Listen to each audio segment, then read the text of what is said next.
Alright, hey, it's Dr. Brady from Flash here. Today we are with our lovely client Katie. We are going over dry needling. We want to tell you guys a little bit about it.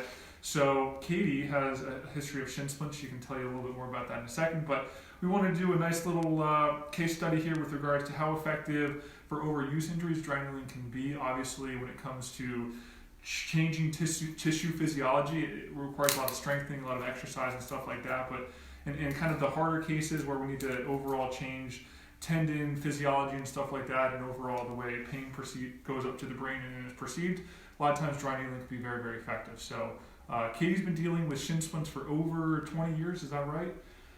This is her fourth session. We have her running between roughly around a half mile right now, going up to a mile, which she couldn't do previously. Yeah, Katie, you want to talk about it a little bit?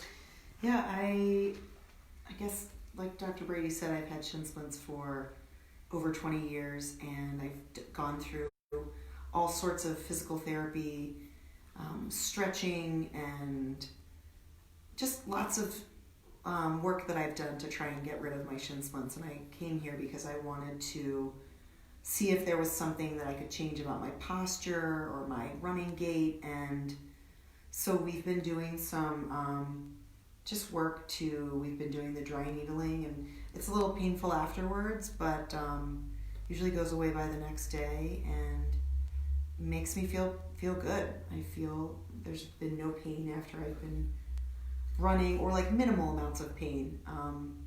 But I've been told that that's okay because we're strengthening the muscles. And mild discomfort is okay. Mild discomfort's okay. And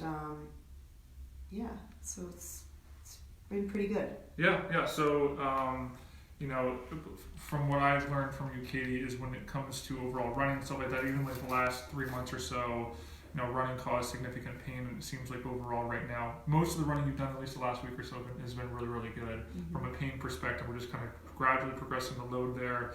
So we have 4 needles right here into Katie's leg right here. Kind of my goal with these needles right here, we're going to the back part of the shin where the posterior tib is, the flexor hallucis longus. We're basically trying to irritate, stimulate the area, overall cause a little bit of micro damage, and when the tissue and everything heals, it heals back a lot stronger. Also really does a really good job at thickening connective tissue along those lines as well. I'm doing a technique here where we're doing a little bit of pecking. Usually this is a little bit uncomfortable for most people. I like to elicit a little bit of discomfort and pain while I do this. I'm just taking the needle right here and tapping on the bone, causing a little bit of micro trauma there. I also do a little bit of winding as well. Let me know if that gets uncomfortable, Katie. And like I said, this is what I'm looking for. I'm trying to get a little bit of discomfort as I'm doing this. From a neurophysiology standpoint, it does a really, really good job at almost blocking pain reaching the brain to perceive as pain from the spinal cord, which is a pretty cool mechanism. We're not going to go into that too much.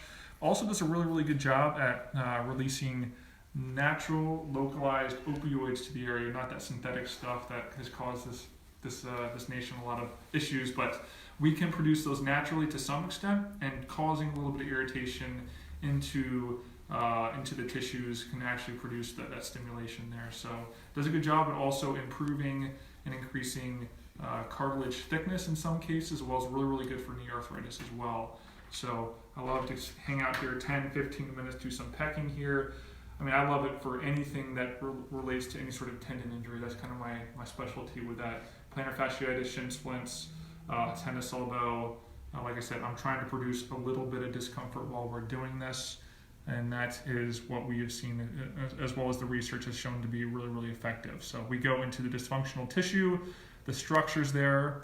I'm pecking here on the back of the tibia, stimulating some of where the posterior tib muscle inserts onto the back of the tibia, as well as the flexor hallucis longus, and soleus theoretically as well.